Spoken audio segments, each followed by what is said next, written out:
Bab 376 Pertarungan. Lin Yun sangat kelelahan setelah berhasil melewati ujian terakhirnya di Istana Teratai Hitam. Tingkat ke-9 lebih menantang dari yang dia bayangkan. Cacat yang ditinggalkan oleh pria berpakaian putih itu sangat halus. Tapi Lin Yun bisa menemukannya karena ini pada akhirnya adalah sebuah ujian. Pria berpakaian putih itu telah bersikap santai padanya. Tapi Lin Yun menduga bahwa yang lain pasti menghadapi kesulitan yang sama, jika mereka masih berada di Istana Teratai Hitam. Alasan utama mengapa dia berhasil melewati ujian itu adalah karena dia dilatih dengan cara pedang. Jadi dia sangat peka terhadap kelemahan yang dibocorkan oleh pria berpakaian putih itu. Tidak perlu terburu-buru. Biarkan aku menyempurnakan pil yin yang terlebih dahulu. Lin Yun melambaikan tangannya dan mengambil pil yin yang. Aura dari pil itu telah bermanifestasi menjadi dua naga yang melingkar di sekitar pil. Hanya dengan sekilas pandang, dia bisa tahu bahwa ini bukan pil biasa. Lin Yun merasa akan sia-sia baginya untuk memurnikan pil ini pada kultivasinya saat ini, tapi dia tidak bisa diganggu olehnya. Kerugian dalam kultivasinya diperbesar dalam pertarungannya dengan Bai Yue dan jika dia tidak mengandalkan fisiknya untuk memaksa Bai Yue menggunakan 3 kartu trufnya, tidak pasti apakah Lin Yun bisa memenangkan pertarungan. Selain itu, dia akan tertekan jika dia hanya mengandalkan tinju naga harimau dan fisik pertempuran gajah naga tanpa pedangnya. Dia bisa beruntung sekali, tapi tidak 2 kali. Maafkan aku tentang ini. Aku tidak punya pilihan, bahkan jika kamu adalah pil dewa. Lin Yun masih harus bertarung untuk tahap harta karun teratai tingkat ke-9 dan kemudian ada ujian tingkat ke-10 yang menunggunya. Jadi dia tidak punya pilihan lain selain memurnikan pil ini. Ketika pil yin yang mencapai dantiannya, aura Lin Yun mulai meningkat. Dia tidak pernah menggunakan pil apapun setelah mencapai alam bela diri yang mendalam, jadi efek dari pil yin yang sangat mengerikan. Orang lain mungkin tidak dapat membuat kemajuan bahkan jika mereka telah mencapai tahap ke-8 selama lebih dari setengah tahun. Tapi kultivasi Lin Yun meningkat dengan cepat, mencapai tahap pertengahan fase ke-8 dalam sekejap mata. Kedua naga itu mengamuk di dalam tubuhnya, menerobos kemacetan Lin Yun dengan keras. Pil dan harta karun lain yang telah dikonsumsi Lin Yun bahkan tidak bisa dibandingkan dengan pil ini. Lin Yun mengerti mengapa Bai Yue memiliki reaksi yang begitu besar ketika dia melihat pil itu. Kedua naga itu menyerbu ke seluruh tubuh Lin Yun, mengubah tubuhnya dari dalam. Pada saat yang sama, energi dari pil itu menyempurnakan energi asalnya sekali lagi. Saat energi beredar, kotoran hitam mulai keluar dari kulit Lin Yun. Dia seperti sepotong batu giok yang sedang dibersihkan. Seluruh proses memakan waktu 2 jam dan kultivasi Lin Yun mencapai tahap ke-9. Dengan semua kotoran yang hilang, kulitnya tampak sehalus kulit bayi. Ketika Lin Yun membuka matanya, matanya bersinar terang tanpa sedikit pun kotoran. Lin Yun menghela nafas dan bisa merasakan tubuhnya menjadi lebih ringan. Pada kenyataannya, tidak ada perubahan pada berat badan atau penampilannya, tapi dia telah diubah dari dalam keluar oleh pil yin yang. Semua luka tersembunyi yang dia derita dalam kultivasinya dan semua kotoran yang ditinggalkan oleh pil yang dia konsumsi telah dihilangkan. Pil yin yang benar-benar misterius. Lin Yun berpikir dalam-dalam. Dia tidak bisa membayangkan efek apa yang akan terjadi seandainya dia memurnikan diri tahap ke-10 dari alam bela diri yang mendalam. Tapi dia tidak perlu memikirkannya karena dia bukan orang yang akan menyesali keputusannya. Ke Istana Harta Karun Teratai. Lin Yun tidak memiliki keraguan di matanya. Dia dipenuhi dengan kepercayaan diri untuk mengalahkan siapapun yang menghalangi jalannya. Sesaat kemudian, Lin Yun merasakan fluktuasi yang tidak asing lagi. Itu adalah fluktuasi energi spiritual yang menandakan lahirnya sebuah harta karun. Setelah melihat harta karun di tingkat ke-8, Lin Yun tidak bisa membayangkan harta karun seperti apa yang menunggunya di tingkat ke-9. Ketika Lin Yun bergegas ke aula, dia melihat teratai biru memancarkan cahaya. Detik berikutnya, cahaya itu berhenti dan pedang kuno melayang di udara. Pedang itu ditutupi dengan rune bunga dan Lin Yun bisa merasakan betapa tajamnya pedang itu tanpa menyentuhnya. Sebuah artefak kosmik kuno. Lin Yun terkejut. Pedang ini secara praktis disiapkan untuknya. Lin Yun menyukai pedang itu begitu dia melihatnya. Ini adalah pertama kalinya dia bereaksi seperti itu setelah datang ke Istana Teratai Hitam. Bagaimanapun, dia telah melihat terlalu banyak harta karun di alam teratai iblis, jadi dia sudah mati rasa pada mereka. Dia bahkan tidak menunjukkan reaksi apapun saat dia melihat pil yin yang. Tapi pedang ini telah mengguncang sesuatu dari lubuk hatinya. Lin Yun perlahan berjalan menuju panggung teratai, dengan tenang dan hati-hati. Dia tidak berani gegabah. Setelah dia mengambil 3 langkah ke depan, dia mengumpulkan energi asalnya di telapak tangannya dan mulai meraih pedang. Tapi saat dia mengangkat tangannya, aura dingin tiba-tiba datang padanya. Sebuah telapak tangan yang kuat menuju ke arahnya yang membuatnya berada di bawah tekanan besar. Bahkan organ-organ internalnya mulai menggumpal di bawah tekanan besar. Jika kultivasinya tidak cukup kuat, organ dalam tubuhnya pasti sudah pecah sekarang. Namun, Lin Yun dengan tenang membalas dengan sebuah pukulan. Pukulannya seperti pedang yang menusuk telapak tangan. Setelah Lin Yun menghancurkan telapak tangan, dia melihat penyerangnya. Itu adalah Sui Wuhen dari Villa Bulan Iblis. Lin Yun memandang orang ini dengan tenang. Dia tidak memiliki pendapat yang baik tentang orang ini. Telapak tangan yang digunakan Sui Wuhen sangat jahat dan dia akan mati jika dia tidak bereaksi tepat waktu. Tapi beruntung dia berhasil menahan tekanan yang datang dari energi asal Sui Wuhen setelah dia membuat terobosan dalam kultivasinya. Lin Yun, saya ingin pedang ini, kata Sui Wuhen. Dia tidak repot-repot bersembunyi karena mereka adalah musuh. Kau ingin aku memberikannya padamu? Kenapa aku harus? Aku tidak akan memberikannya meskipun si Tu Yi berdiri di hadapanku, balas Lin Yun tanpa berniat untuk mundur selangkah pun. Lin Yun, tahukah kamu berapa banyak musuh yang sudah kamu buat selama ini? Aku tidak akan menyebutkan semuanya. Hanya Mu Xiuhan dan Bai Yue saja sudah cukup.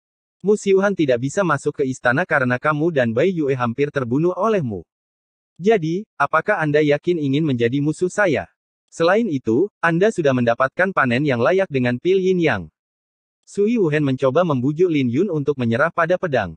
Seperti yang kau katakan, aku sudah menyinggung perasaan begitu banyak orang, jadi mengapa aku harus khawatir tentang memiliki satu lagi?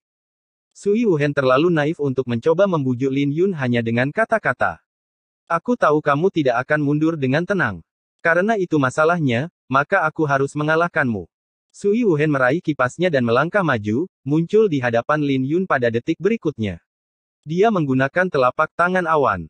Sosoknya seperti gunung yang tidak bisa digerakkan dengan energi asal berkumpul di telapak tangannya seperti kabut.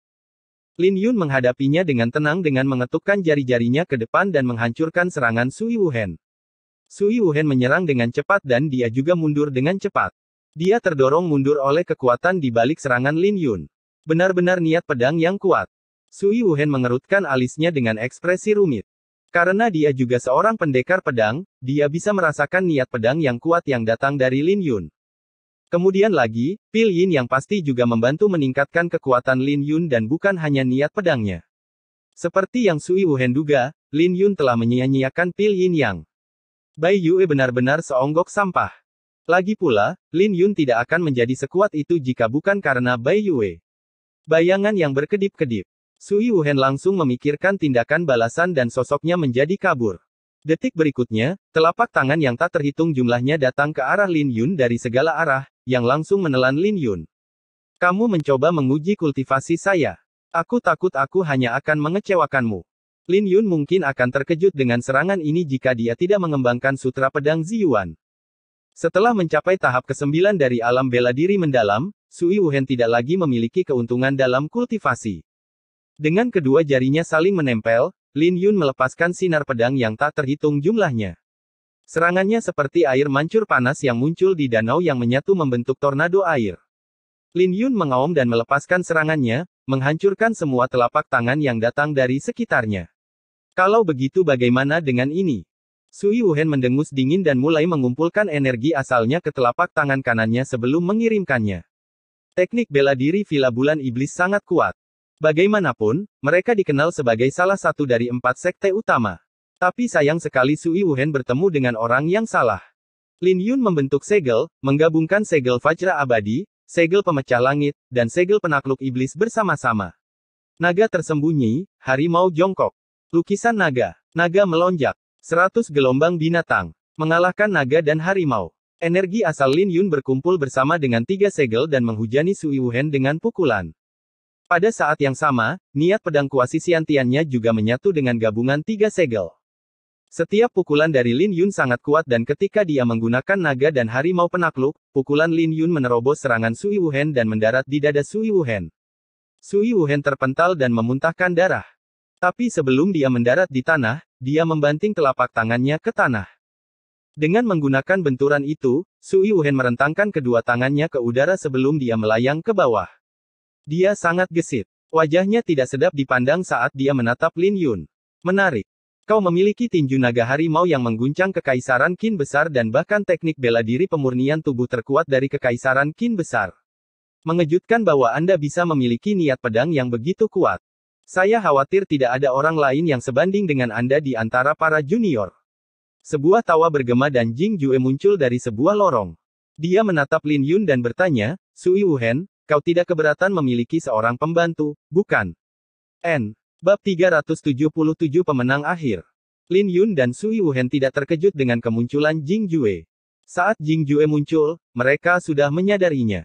Tapi mereka sibuk bertarung tadi, jadi mereka tidak sempat berurusan dengan Jing Jue. Jing Jue juga merupakan alasan mengapa keduanya tidak menghunus pedang. Tapi Jing Jue berubah pikiran saat melihat Sui Wuhen terluka. Seperti yang dia katakan, hampir tidak mungkin menemukan seseorang seperti Lin Yun, yang memiliki tinju naga harimau, fisik pertempuran gajah naga, dan niat pedang yang kuat. Ada banyak sekali orang jenius selama berabad-abad yang lalu, dan kompetisi gerbang naga tidak pernah kekurangan orang jenius yang mengerikan. Tapi tidak ada yang seperti Lin Yun, yang mengembangkan berbagai teknik bela diri ke tingkat yang tinggi.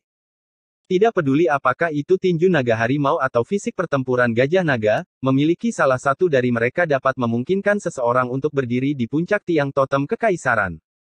Tapi Lin Yun telah mengambil jalan yang unik, melatih keduanya selain teknik pedang. Hal ini membuat Jing Jue merasa takut akan seberapa kuat Lin Yun di masa depan. Dia sudah mendapatkan pedang-pedang kuno, jadi dia tidak memiliki keinginan yang besar untuk pedang itu. Oleh karena itu, dia ingin menyingkirkan Lin Yun di tingkat ke-9 dan memberikan pedang itu kepada Sui Wuhen. Bagi Sui Wuhen, saran dari Jing Jue hanya menguntungkannya, jadi dia tidak punya alasan untuk menolak. Dia sudah terluka dan tidak punya pilihan selain menerimanya. Pada titik ini, tidak peduli seberapa sombongnya dia. Kamu muncul di waktu yang sangat tepat. Sui Wuhen menatap Jing Jue dalam-dalam sebelum dia tersenyum pahit, saya menerima bantuan Anda. Detik berikutnya, Jing Jue mengambil inisiatif untuk menyerang. Dia mengumpulkan energi asalnya dan aura baleful sebelum melepaskan pedang darah ke arah Lin Yun. Kuharap kalian berdua tidak akan menyesali keputusan kalian. Lin Yun sangat marah. Dia jarang marah, tapi dia benar-benar marah sekarang. Jing Jue dan Sui Wuhen adalah dua eksistensi yang menyaingi dia, tapi mereka benar-benar ingin bergandengan tangan bersama untuk menghadapinya. Karena itu masalahnya, dia tidak bisa disalahkan karena tidak bersikap lunak. Niat pedang kuasi Xiantiannya meraung, berbau darah dan kekerasan.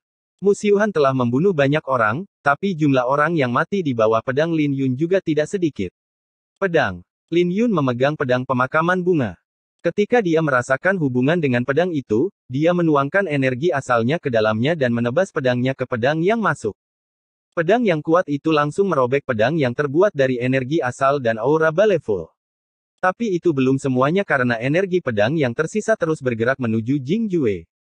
Jing Jue menangkis serangan itu dengan telapak tangan, tapi dia masih mundur 3 langkah. Wajahnya berubah pada serangan ini. Lin Yun lebih kuat dari yang dia bayangkan. Sui Wuhen, tidak perlu berjaga-jaga terhadapku. Jika kau tidak menggunakan pedang awanmu sekarang, aku khawatir kau tidak akan punya kesempatan lagi. Jing Jue berteriak pada Sui Wuhen dengan acuh tak acuh. Di saat yang sama, aura baleful tiba-tiba meledak dan membentuk pedang yang tajam. Terserah kamu. Awan bangkit. Sebuah pedang muncul di tangan Sui Wuhen. Ketika dia menghunus pedangnya, niat pedangnya berubah menjadi kabut tak terbatas. Pada saat yang sama, dia dibagi menjadi 4 orang. Setiap orang kemudian melepaskan 9 pedang. Serangan nyatanya bercampur di antara ilusi. Secara bersamaan, aura pedangnya mengalir tanpa henti dan menyerbu ke arah Lin Yun. Pedang ini dengan sempurna mengeluarkan kedalaman pedang awan naga. Jing Jue juga tidak menahan apapun. Ketika dia mengumpulkan semua aura balefulnya, dia menghunus pedangnya dan melepaskan pedang merah yang mendominasi yang menelan Lin Yun. Tanpa menahan apapun, mereka telah melepaskan jurus pamungkas mereka ke arah Lin Yun. Siapapun yang mengalami situasi ini akan merasa putus asa. Tapi Lin Yun memegang pedangnya dengan erat dan tetap berdiri. Saat ini, dia hanya memikirkan pedangnya. Ketika niat pedang kuasi Xiantiannya mencapai puncaknya, Lin Yun menghunus pedangnya dan melepaskan pedang Aqua Selenik. Bentrokan antara ketiga serangan itu menyebabkan serangkaian ledakan. Rasanya seolah-olah badai dan tsunami telah menyapu tempat itu. Intensitas pertempuran sangat gila dan bentrokan berlangsung selama 15 menit. Tiba-tiba, mata Lin Yun bersinar dan dia tiba-tiba memanifestasikan baju besi kuno di tubuhnya saat dia menghadapi serangan Jing Jue. Serangan itu sangat menakutkan, sehingga baju besi itu langsung dipenuhi retakan. Namun serangan itu gagal melukainya.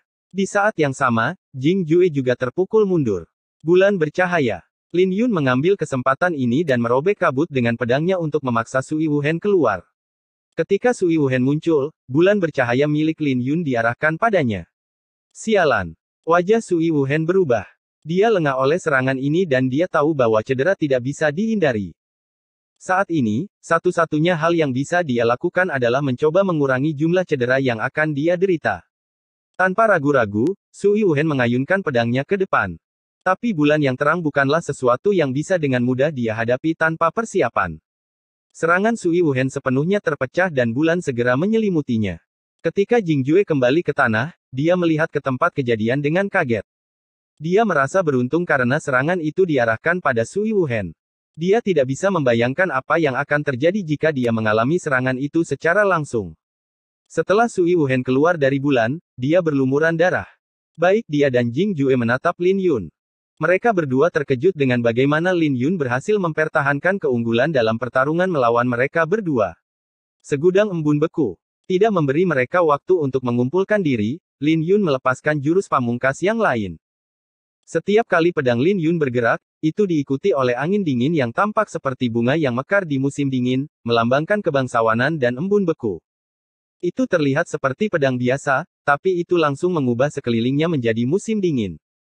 Segala sesuatu yang dilewati pedang itu membeku. Jing Jue dan Sui Wuhen memegang senjata mereka di depan mereka untuk memblokir serangan ini. Meskipun mereka tidak tersegel dalam es, mereka berdua memuntahkan seteguk darah ketika mereka bersentuhan dengan serangan Lin Yun. Aura Lin Yun masih meledak-ledak, seperti gunung berapi. Tidak ada rasa takut atau kekhawatiran di matanya. Sambil memegang pedangnya, Lin Yun berlari ke depan. Sosoknya seperti gelombang deras yang membuat Sui Wuhen dan Jing Jue merasa tercekik. Mereka menggertakkan gigi mereka saat mereka mencoba untuk memblokir Lin Yun dengan susah payah. Kepercayaan diri mereka perlahan-lahan runtuh. Tanpa ragu-ragu, Lin Yun menggunakan pedang tuan. Pedang ini langsung menghancurkan kepercayaan diri Sui Wuhen dan Jing Jue. Mereka hampir terbelah dua karena semua tulang rusuk mereka patah. Selain itu, mereka juga menderita banyak luka dalam.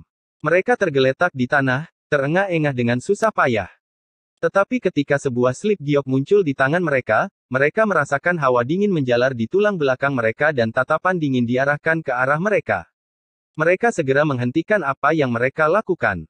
Kalian boleh pergi, tapi tinggalkan kantong interspasial kalian, cibir Lin Yun. Keduanya hampir memaksanya ke jalan buntu, jadi bagaimana mungkin dia bisa membiarkan mereka pergi begitu saja? Sui Wuhen mengertakkan gigi dan dia berkata, Lin Yun, tidak perlu memaksanya sejauh ini. Kakak perempuan dan laki-laki seniormu bertemu denganku di tingkat ke-6 dan aku membiarkan mereka pergi.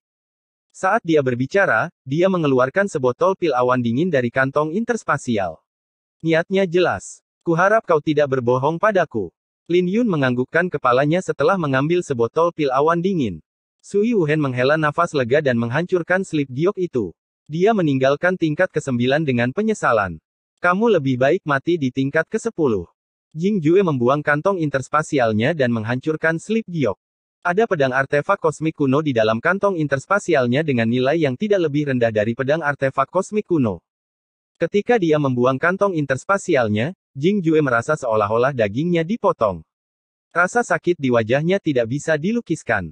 Jangan khawatir, aku pasti akan mengecewakanmu, kata Lin Yun saat dia mengambil kantong interspasial. Secara bersamaan, dua sosok muncul di atas susunan teratai hitam. Jing Jue, Sui Wuhen. Para tetua istana tujuh dewa dan villa bulan iblis berseru dengan keras. Mereka semua tercengang ketika melihat luka-luka pada Jing Jue dan Sui Wuhen. Mereka menunggu lama, tetapi tidak ada orang lain yang diangkut keluar. Hanya Lin Yun yang tersisa. Paviliun Pedang Langit benar-benar harus menjadi yang terakhir yang bertahan. Tidak diragukan lagi bahwa Lin Yun telah mengalahkan mereka berdua dan menjadi pemenang terakhir di Istana Teratai Hitam. Lagi pula, luka-luka Sui Wuhen dan Jing Jue sudah cukup menjadi bukti. Bab 378 Dia awan, sedangkan aku hujan. Mengapa luka-luka Anda begitu parah?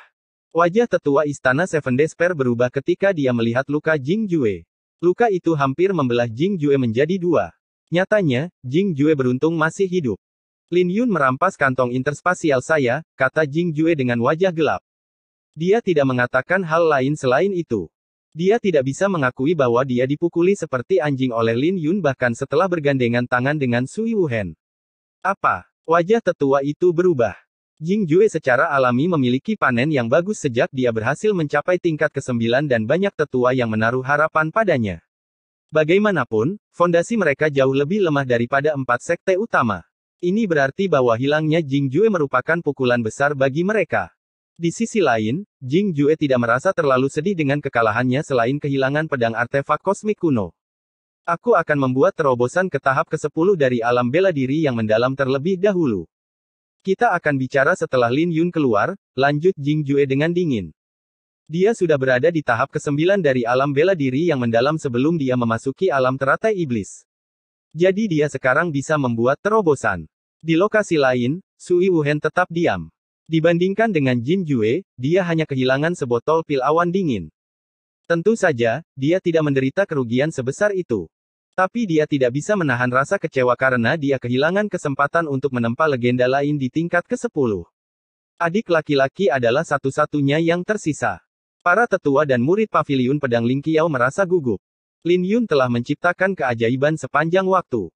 Jadi setelah dia menjadi pemenang terakhir dengan mengalahkan Sui Wuhen dan Jing Jue, suasana di perkemahan paviliun pedang Ling Qiao mulai menjadi aneh. Mereka tahu bahwa mereka akan menjadi sasaran semua orang jika mereka lengah.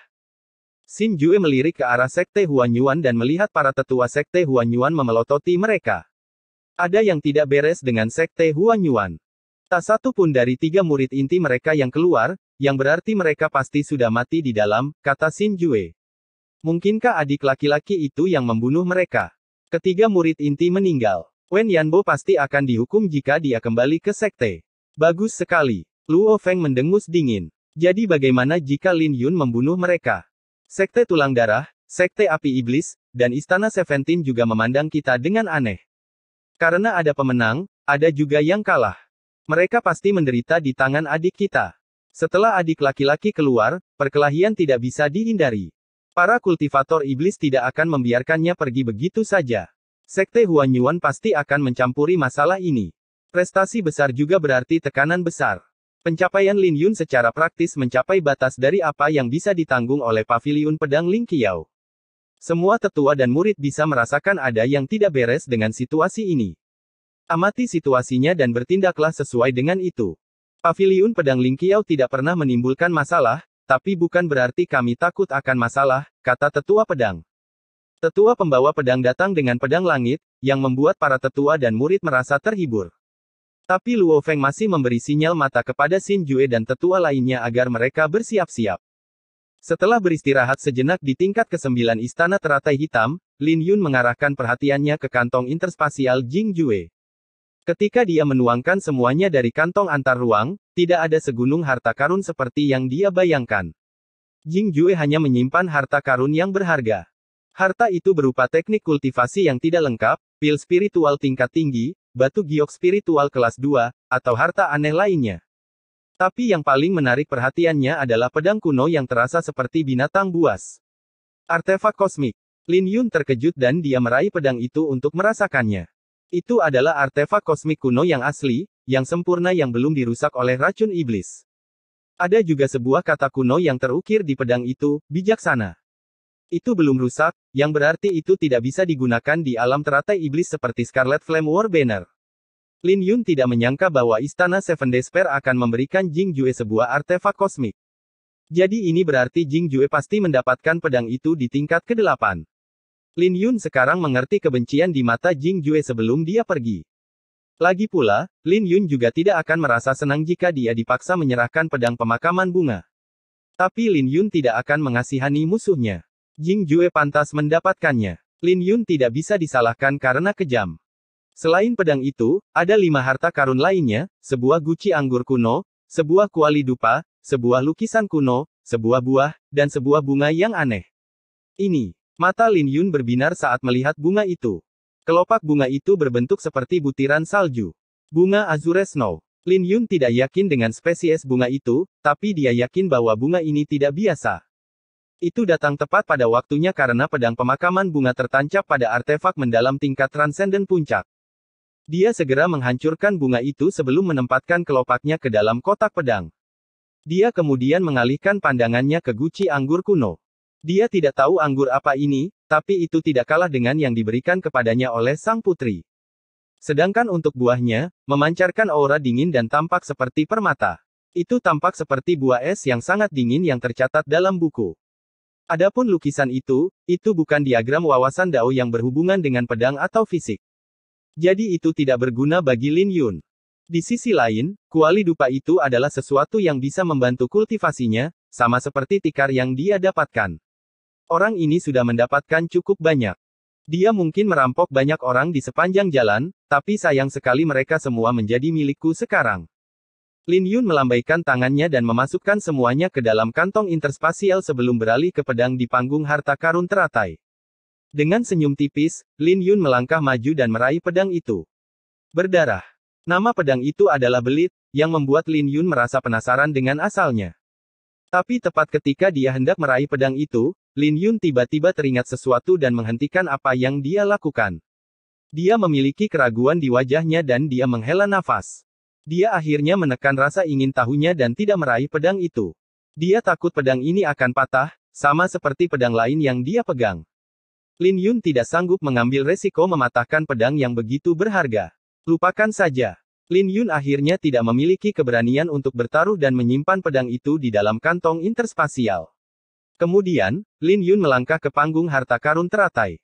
Dia akhirnya menuju ke tingkat ke-10, tapi dia tidak tahu ujian seperti apa yang menunggunya. Ketika dunianya mulai berputar, Lin Yun merasakan tubuhnya diregangkan dan kesadarannya berangsur-angsur memudar. Ketika dia mendapatkan kembali penglihatannya, dia mendapati dirinya diselimuti kabut oleh sekelilingnya. Hanya ada sungai di depannya dan di seberang sungai ada sebuah istana. Tempat apa ini? Lin Yun mengerutkan kening. Ini tidak seperti ujian di tingkat ke-9. Mungkinkah tingkat ke-10 adalah ruang yang terisolasi? Tingkat ke-10 adalah legenda, dan tidak ada yang tahu apa yang ada di tingkat ke-10. Mungkin dia akan mati atau mungkin dia akan terjebak di sini untuk selamanya. Tapi Lin Yun tahu bahwa dia tidak punya jalan alternatif yang tersisa. Tanpa ragu-ragu, Lin Yun melangkah ke danau. Danau itu dingin, jauh lebih dingin dari danau teratai hitam. Tanpa peringatan, hujan mulai turun dan teratai hitam melayang dari pantai seberang. Lin Yun berhenti berjalan dan dia tidak bisa menahan perasaan gelisah. 9 tingkatan itu semuanya adalah tingkatan teratai putih. Teratai hitam biasa ditemukan di alam teratai iblis dan akan menjadi biru setelah dimurnikan. Hitam, biru, dan putih. Apakah mereka memiliki hubungan satu sama lain? Lin Yun tidak pernah mempertimbangkan masalah ini di masa lalu dan murni memperlakukan tempat ini sebagai alam rahasia karena dia hanya seorang pejalan kaki. Tapi dia tidak bisa menahan diri untuk tidak memikirkannya sekarang setelah dia mencapai tingkat ke-10. Tapi sebelum dia punya lebih banyak waktu untuk memikirkannya, tahap teratai hitam secara bertahap mendekatinya. Ada seorang pria berpakaian hitam berdiri di atasnya dan kultivasi pria berpakaian hitam itu sama dengan kultivasinya. Tapi entah kenapa, Lin Yun merasa terancam oleh pria berpakaian hitam itu. Hujan selalu diabaikan. Hujan adalah kombinasi dari kebahagiaan dan kesedihan. Pria berpakaian hitam itu mengulurkan telapak tangannya ke depan dan melihat ke awan gelap di langit. Bukan kamu yang ingin kutemui, kata Lin Yun dengan tenang. Pria berpakaian hitam itu berdiri dari panggung teratai hitam dan tersenyum, dia adalah awan, sedangkan aku adalah hujan. Aku adalah perwujudan dari dosa-dosanya. Hujan tiba-tiba berhenti dan pria berpakaian hitam itu melambaikan tangannya. Sebuah pedang panjang melayang ke tangannya dari panggung teratai. Pria berpakaian hitam itu mengibaskan badan pedang dan tetesan air yang ada di atasnya mulai bergetar di bawah tebasan pedangnya. Lin Yun mengerutkan kening dan menghunus pedangnya untuk memasang posisi bertahan, memblokir tetesan air yang ditargetkan ke dahinya. Bentrokan itu menyebabkan ledakan besar dan menimbulkan sekat air di antara Lin Yun dan pria berpakaian hitam itu. Bab 379 Refleksi Bulan. Darah perlahan-lahan menetes dari tangan yang digunakan Lin Yun untuk memegang pedangnya. Saat rambutnya berkibar tertiup angin, ekspresi Lin Yun menjadi serius. Dia terkejut karena dia tidak pernah membayangkan bahwa tetesan air akan begitu kuat. Pria berpakaian hitam itu juga berada dalam niat pedang kuasi Xiantian, jadi bagaimana bisa begitu kuat? Aku datang. Pria berpakaian hitam itu tersenyum pada Lin Yun. Dia merentangkan kedua lengannya dan melayang ke langit. Saat dia berada di udara, dia memadatkan niat pedangnya sampai batasnya, yang menciptakan kilau hitam. Dengan sekejap, pria berpakaian hitam itu muncul di hadapan Lin Yun dan melepaskan sinar hitam padanya.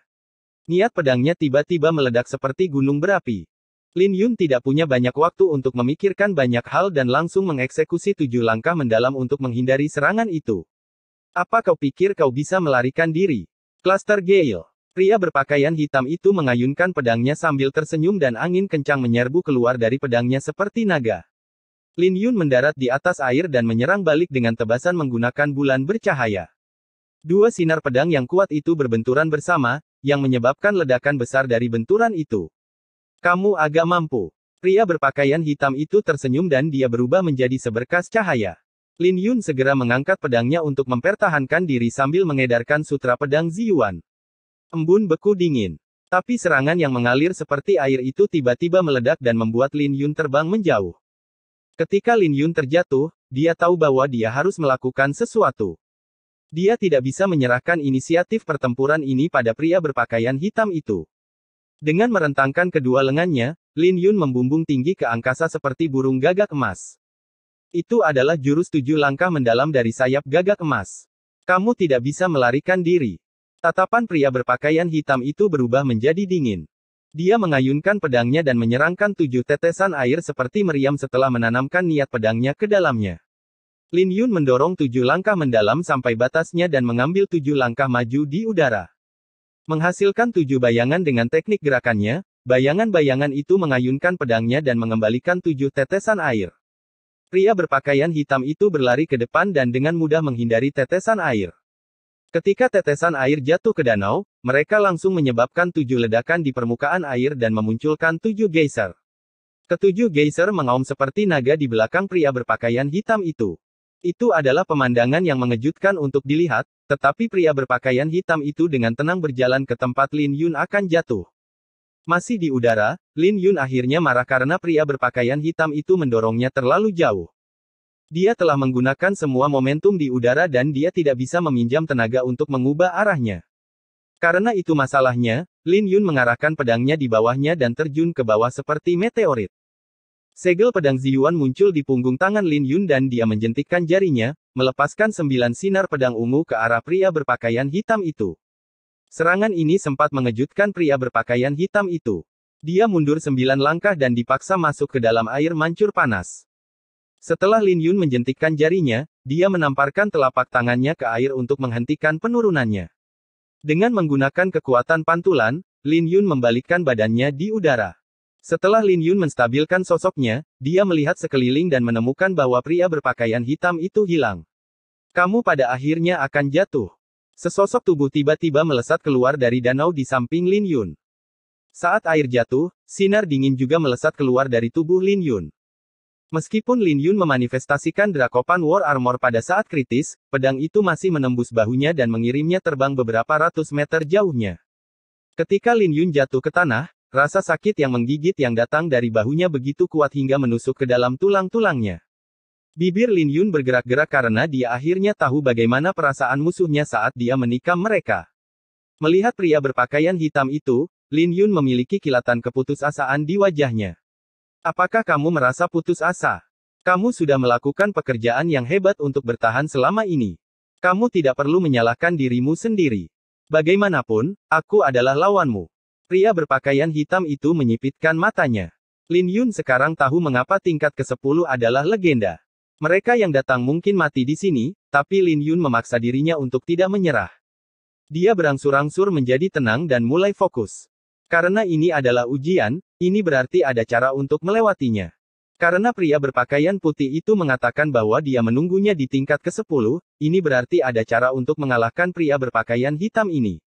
Jika tidak, kata-kata pria berpakaian putih itu tidak akan ada artinya. Aku memang memiliki kekurangan, tapi kamu tidak akan bisa menemukannya. Jadi tidak peduli apa yang dia katakan padamu, itu tidak ada artinya, kata pria berpakaian hitam, dia membaca pikiran Lin Yun sekali lagi. Hal ini semakin meningkatkan tekanan pada Lin Yun. Lin Yun sangat marah dengan kata-kata itu. Tapi dia segera memikirkan sesuatu dan tersenyum sambil mengangkat alisnya, lalu apa yang kau takutkan? Jika kau sekuat yang kau klaim, maka aku seharusnya sudah mati sekarang. Aku takut kau tidak sepenuhnya tidak terluka dari seranganku, kan? Biar ku tebak berapa banyak serangan yang kau terima sebelumnya. 1, 2, 3. Lin Yun mengatakan ini sambil mengamati ekspresi pria berpakaian hitam itu. Kemudian, dia tersenyum, jadi 3. Sepertinya kau tidak terkalahkan seperti yang kau katakan. Jadi kenapa kau mencoba menyembunyikan fakta bahwa kau terluka dengan menghancurkan kepercayaanku? Tidak masalah apa yang Anda katakan karena itu tidak akan mengubah apapun, senyum pria berpakaian hitam itu. Aku takut aku sudah menebak kelemahanmu. Jadi ternyata ujian dari 9 level sebelumnya adalah sebagai persiapan untuk level ini. Pria berpakaian putih sudah meninggalkan kelemahanmu di 9 level sebelumnya. Kali ini, wajah pria berpakaian hitam itu akhirnya berubah. Wajahnya berubah menjadi gelap dan suaranya menjadi dingin, kau mencoba menggertakku. Kau masih terlalu lembut. Kau bisa mati sekarang. Pria berpakaian hitam itu mengumpulkan kembali aura pedangnya. Jadi ternyata dia benar-benar terkena serangan Lin Yun dan dia hanya mencoba mengulur waktu untuk pulih. Saat dia mengumpulkan kembali aura pedangnya, dia muncul di hadapan Lin Yun dalam sekejap mata dan menusukkan pedangnya ke luka Lin Yun. Jika serangan ini mengenai, pedang itu akan merobek-robek luka Lin Yun. Dia tahu bahwa fisik Lin Yun sangat kuat, jadi dia tidak ingin memberi kesempatan pada Lin Yun untuk menarik pertarungan. Dia bertekad untuk merenggut nyawa Lin Yun dengan pedang ini. Tapi tepat ketika pedang ini akan mendarat di atas Lin Yun, aura Lin Yun tiba-tiba berfluktuasi. Pria berpakaian hitam itu dengan jelas telah mengunci Lin Yun, tapi Lin Yun tiba-tiba menghilang. Namun, pria berpakaian hitam itu masih menusukkan pedangnya ke depan. Ketika pedang pria berpakaian hitam itu meledak, pedang itu menghasilkan cahaya yang menyilaukan dan sosok Lin Yun muncul. Pria berpakaian hitam itu tersenyum saat melihat Lin Yun, tapi wajahnya segera berubah. Karena masih ada 9 bayangan. Aku sudah mengatakan bahwa aku telah menemukan kelemahanmu, yang membuatku sadar mengapa aku gagal memukulnya saat itu. Yang paling penting, saya bukan orang yang suka berbohong. 9 bayangan itu saling tumpang tindih dan Lin Yun menusukkan pedangnya ke depan. Saat Lin Yun melepaskan serangan ini, langit menjadi gelap. Itu adalah jurus pamungkas lainnya dari pedang Aqua Selenik, refleksi bulan. Sebelum pria berpakaian hitam itu bisa bereaksi, bayangan Lin Yun tumpang tindih dan menusuk dahi pria berpakaian hitam itu. Seharusnya aku mempercayaimu. Pria berpakaian hitam itu tiba-tiba tersenyum dan dia terjatuh. Apakah ini akhirnya? Lin Yun merasa sangat lega dan dia melihat ke pantai. Jika dia menebak dengan benar, dia seharusnya sudah lulus ujian sekarang dan pria berpakaian putih itu seharusnya menunggunya di istana. Mengambil nafas dalam-dalam, Lin Yun mengabaikan lukanya dan berjalan menuju istana. Ketika dia tiba di pantai, dia melangkah menuju istana tanpa ragu-ragu. Ketika dia masuk, dia melihat pria berpakaian putih duduk di atas teratai putih di tengah istana. Hal ini akhirnya membuat wajah Lin Yun berseri-seri. Tapi saat dia hendak melangkah keluar, tiba-tiba dia menghentikan langkahnya. Dia melihat luka yang menakutkan di dahi pria berpakaian putih itu. Itu adalah serangan yang baru saja dilepaskan Lin Yun pada pria berpakaian hitam itu. Memikirkan kata-kata pria berpakaian hitam itu, Lin Yun akhirnya memiliki rasa takut di wajahnya. Dia adalah awan sementara aku adalah hujan. Ini berarti mereka berdua adalah orang yang sama. Lin Yun ragu-ragu sebentar sebelum dia melangkah maju. Ketika dia melakukannya, pria berpakaian putih itu tiba-tiba menghilang dan teratai biru perlahan-lahan muncul. Bab 380 Pedangku, Kemuliaan Abadi. Lin Yun termenung ketika melihat teratai biru itu. Tapi ketika dia mencoba meraih teratai biru itu, tiba-tiba teratai itu pecah dan menghilang seperti gelembung. Tiba-tiba, sebuah gambar muncul di hadapannya. Rasanya seolah-olah dia kembali ke masa lalu sejak dia muncul di medan perang tanpa batas. Tetapi semua ini tidak ada hubungannya dengan dirinya, jadi dia seperti orang luar yang mengamati segalanya. Ada sebuah sekte yang megah dengan pertempuran yang terjadi di sekelilingnya. Dia bisa mendengar jeritan dan teriakan perang dari segala arah, serta banyak orang yang sekarat. Namun demikian, tidak ada satupun dari mereka yang menyerah untuk bertempur. Mereka bertempur dengan sengit dan mempertahankan istana yang menjulang tinggi. Istana itu terlihat familiar dan membuat mata Lin Yun berbinar. Istana itu jelas adalah istana teratai hitam. Awan yang mengelilingi istana itu tampak seperti cermin yang pecah. Lin Yun bisa melihat bangunan-bangunan yang rusak dan tumpukan mayat di mana-mana. Tapi masih ada sekelompok orang yang mempertahankan istana teratai hitam. Istana itu adalah warisan sekte, jadi mereka menggunakan nyawa mereka untuk melindungi warisan itu. Bahkan sebagai orang luar, Lin Yun berharap dia bisa membantu. Tapi pada akhirnya, tidak ada yang bisa dia lakukan. Dia hanya bisa melihat para murid mati satu demi satu. Akhirnya, hanya ada satu orang yang tersisa berdiri di depan istana teratai hitam. Tapi satu-satunya hal yang menunggunya adalah kematian. Sosok-sosok yang diselimuti racun iblis berlari maju dan menusukkan senjata mereka ke tubuh orang itu. Namun tepat sebelum dia mati, dia tiba-tiba mengangkat kepalanya dan mengayunkan pedangnya, kemuliaan abadi untuk pedangku. Pria itu mengayunkan serangan terakhir dalam hidupnya untuk membunuh semua musuh di depannya sebelum berubah menjadi sinar pedang biru yang menyelimuti istana teratai hitam. Lin Yun berhasil melihat wajah orang itu ketika dia mengangkat kepalanya. Dia memiliki penampilan yang sama dengan pria berpakaian putih yang ada di tingkat ke-9. Pemandangan mulai kabur dan Lin Yun bisa melihat makhluk-makhluk iblis itu mencoba menyerbu masuk ke dalam istana, tapi tidak ada yang bisa mereka lakukan dengan penghalang biru itu. Bahkan setelah adegan itu menghilang, Lin Yun linglung untuk waktu yang lama sebelum dia terbangun dari mimpinya. Ketika dia melihat sekeliling di tingkat ke-10, tidak ada apa-apa. Danau atau istana tidak terlihat. Dia adalah satu-satunya yang ada di tingkat ke-10. Jika Lin Yun tidak memahami jurus pamungkas terakhir dari pedang aqua selenik dari pertempuran itu, dia akan meragukan apakah danau dan istana itu nyata. Tapi tidak ada apa-apa di tingkat ke-10, tidak ada awan atau hujan. Hanya ada sebuah kalimat yang ditinggalkan oleh seorang pria bertahun-tahun yang lalu, kemuliaan abadi untuk pedangku. Pedang, sebuah mimpi, gumam Lin Yun. Dia akhirnya mengerti apa yang terjadi pada alam iblis. Istana teratai hitam hanya dipertahankan karena sekelompok orang bertarung dengan nyawa dipertaruhkan. Selama warisan itu ada, kejayaan mereka juga akan ada. Pria berpakaian hitam dan pria berpakaian putih adalah orang yang sama. Karena tidak ada harta karun di tingkat ke-10, Lin Yun tahu bahwa sudah waktunya baginya untuk pergi. Tapi dia tidak kecewa karena dia sudah mendapatkan cukup banyak dari alam iblis, saatnya pergi. Semua tetua dan murid sekte kekaisaran Qin besar dengan gugup menatap teratai hitam di tengah-tengah susunan. Alam teratai iblis seharusnya sudah ditutup sekarang, yang berarti Lin Yun masih hidup di tingkat ke-10. Karena waktu terus berlalu, ada kemungkinan besar Lin Yun akan lulus ujian. Murid inti dari berbagai sekte mengenakan ekspresi yang rumit. Tingkat ke-10 itu legendaris. Apakah mereka akan menyaksikan legenda hari ini? Sui Wuhen dari Villa Bulan Iblis berdiri tanpa ekspresi di wajahnya. Tapi wajahnya tiba-tiba berubah saat dia mengulurkan telapak tangannya dan menangkap kepingan salju yang jatuh. Salju turun. Sui Wuhen terkejut. Apa-apaan ini? Barens pemusnahan panas sepanjang tahun, jadi mengapa tiba-tiba turun salju? Itu aneh. Salju yang tiba-tiba turun membuat semua sekte bingung. Hanya beberapa tetua yang sudah dewasa yang emosional. Sepertinya legenda itu benar. Salju akan turun saat seseorang berhasil melewati tingkat ke-10, menyelimuti seluruh Extermination Barrens. Apakah ini berarti Lin Yun berhasil melewati ujian? Dia pasti berhasil. Jika tidak, tidak masuk akal fenomena ini bisa terjadi. Paviliun pedang Ling Qiao benar-benar beruntung. Aku ingin tahu harta karun macam apa yang ada di tingkat ke-10. Salju pada awalnya jarang, tetapi menjadi lebat beberapa saat kemudian.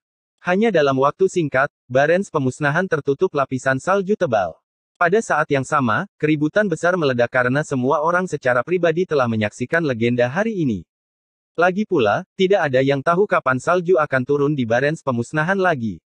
100 tahun, 1000 tahun, mungkin 10.000 tahun. Dia keluar. Tepat pada saat ini, Lin Yun muncul di hadapan semua orang setelah menghancurkan slip gioknya. Tatapan yang tak terhitung jumlahnya diarahkan padanya. Sui Wuhen dari Villa Bulan Iblis juga menatap Lin Yun. Dia bisa merasakan bahwa tidak ada perubahan dalam kultivasi atau aura pedang Lin Yun. Tapi untuk beberapa alasan, dia bisa merasakan perubahan yang tidak bisa dijelaskan dalam temperamen Lin Yun. Dia tidak bisa lagi mengukur Lin Yun berdasarkan kultivasinya. Hanya itu yang dialami Lin Yun di tingkat ke-10. Adik laki-laki. Lin Yun masih melihat sekeliling untuk melihat apakah dia berada di tempat yang tepat. Dia akhirnya merasa lega saat mendengar suara yang tidak asing lagi. Sosoknya berkelebat dan dia muncul di perkemahan paviliun pedang Ling Qiao. Adik laki-laki, akhirnya kamu keluar. Xin Yan tersenyum dengan mata menyipit. Adik laki-laki, kamu telah menciptakan sebuah legenda. Tang Tong sangat gembira. Dia hampir saja berlari ketika dia melihat Lin Yun. Seluruh paviliun pedang Ling Qiao juga bersorak-sorai atas kembalinya Lin Yun. Legenda. Tingkat ke-10 hanyalah mimpi, tapi Lin Yun tersenyum ketika melihat betapa bahagianya semua orang. Dia tidak memberi tahu mereka tentang apa yang terjadi di tingkat ke-10. Luo Feng dan Xin Jue datang dengan sekelompok tetua dan tersenyum. Lin Yun, apakah lukamu serius? Terluka tidak dapat dihindari saat mencapai tingkat ke-10, tetapi Lin Yun sudah pulih dari lukanya saat dia bersentuhan dengan teratai biru. Terima kasih, tetua. Aku baik-baik saja, jawab Lin Yun. Baguslah kau baik-baik saja, jawab Luo Feng. Tapi Luo Feng tiba-tiba teringat sesuatu dan dia bertanya, Lin Yun, apakah kamu yang melukai Sui Wuhen dan Jing Jue? Ya, itu aku. Keduanya hampir memaksanya menemui jalan buntu di tingkat ke-9, tetapi beruntung dia telah menyempurnakan Pil Yin Yang. Pil Yin yang membawa kultivasinya ke tingkat ke-9. Lin Yun tidak menyembunyikan apapun dari Luo Feng karena dia percaya bahwa sekte tidak akan menyalahkannya untuk itu.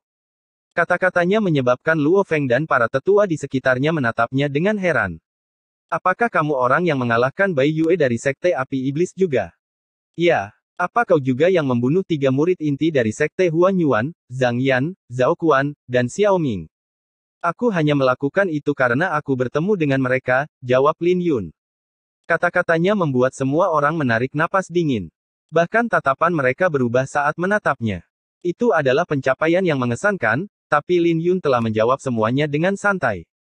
Luo Feng terdiam untuk waktu yang lama sebelum dia tersenyum pahit. Saya akhirnya mengerti mengapa Master Pavilion ingin Anda memasuki alam teratai iblis. Dia merasa senang sekaligus jengkel. Berdasarkan pertumbuhan Lin Yun, dia percaya bahwa Lin Yun akan bersinar di kompetisi gerbang naga 3 tahun dari sekarang dan tidak ada yang bisa menghentikannya untuk menjadi salah satu dari 8 gelar. Jika Lin Yun bekerja sedikit lebih keras, dia bahkan mungkin memiliki kesempatan di kompetisi gerbang naga pada akhir tahun ini. Namun, Luo Feng kesal karena mereka telah menyinggung begitu banyak sekte sekaligus, terutama para kultivator iblis. Paviliun pedang Ling Qiao sekarang telah menjadi fokus perhatian negatif dan tidak ada yang bisa membantu mereka jika terjadi sesuatu. Lin Yun, apakah kamu membunuh murid inti dari sekte saya? Wen Yanbo datang bersama para tetua dan murid sekte Huan Yuan. Wen Yanbo sangat marah karena mereka kehilangan 3 murid inti, belum lagi mereka dibunuh oleh Lin Yun. Ini bukan hanya kerugian besar bagi sekte Huan Yuan, tapi juga penghinaan total. Wen Yanbo sudah memiliki amarah yang terpendam di dadanya, jadi dia segera datang ketika Lin Yun muncul. Kau mencegah musuhan dari gerbang tulang darahku memasuki istana teratai hitam. Apakah paviliun pedang Ling Qiao sangat tidak menyukai gerbang tulang darah? Rombongan gerbang tulang darah datang dengan musuhan, yang mengenakan wajah gelap. Sekte api iblis saya juga tidak mudah ditaklukkan. Lin Yun, kau melukai Bai Yue dan merebut Pil Yin yang miliknya. Apa kau berani mengakuinya? Kelompok lain datang menuju perkemahan paviliun pedang Ling Qiao. 3 sekte telah datang untuk mengepung paviliun pedang Ling Qiao, yang menyebabkan keributan di Barens pemusnahan. Namun, para pengamat tidak terlalu terkejut dengan pemandangan ini. Hal ini terjadi karena kepentingan mereka terpengaruh. Situasi ini mungkin tampak berbahaya, tetapi dapat dengan mudah diselesaikan dengan menyerahkan sejumlah harta. Jika tidak, pertempuran tidak akan terhindarkan. Bagaimanapun, para kultivator berbicara dengan kekuatan mereka dan yang kuat memangsa yang lemah. Istana Seven Despair juga punya keluhan. Cukup mengejutkan bahwa 3 sekte datang untuk mempertanyakan paviliun pedang Ling Qiao, tetapi tidak ada yang menyangka bahwa sekte lain akan bergabung dalam konflik juga. Kelompok Istana Seven Despair tidak mengucapkan sepatah kata pun, tetapi wajah mereka tidak sedap dipandang. Kantung antar ruang Jingjue dicuri oleh Lin Yun, yang sebenarnya termasuk artefak kosmik kuno. Luo Feng menghela nafas dalam hati. Apa yang akan datang pada akhirnya akan datang. Ketika 4 sekte datang mengepung mereka, paviliun pedang Ling Qiao langsung ditempatkan pada posisi yang tidak menguntungkan.